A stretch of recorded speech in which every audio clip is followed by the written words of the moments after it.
ಆತ್ಮೀಯ ಎಲ್ಲ ಸ್ಪರ್ಧಾರ್ಥಿಗಳೇ, ಎಲ್ಲರಿಗೂ ನಮಸ್ಕಾರ.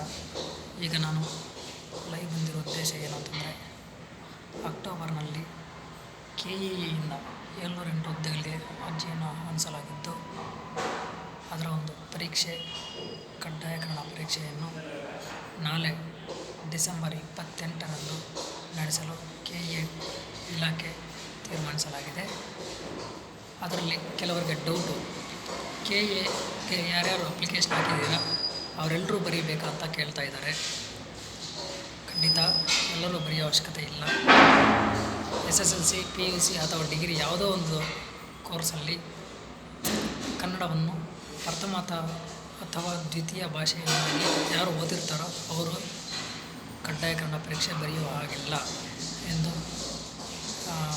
ಎಲ್ಲರಿಗೂ ಮನವಿ ಮಾಡಿಕೊಳ್ಳುತ್ತಿದ್ದೇನೆ. ಬಂಧುಗಳೇ, ಏನು ಇವಾಗ ನಾನು ಹೇಳ್ತಾ ಇದ್ದೀನಿ, ಕನ್ನಡವನ್ನು ಬರೆಯೋ ಅವಶ್ಯಕತೆ ಇಲ್ಲ, ಕನ್ನಡ ಮಾಧ್ಯಮ ಓದಿರೋರು ಅಂತ ಹೇಳ್ತಾ ಇದ್ದೀನಿ.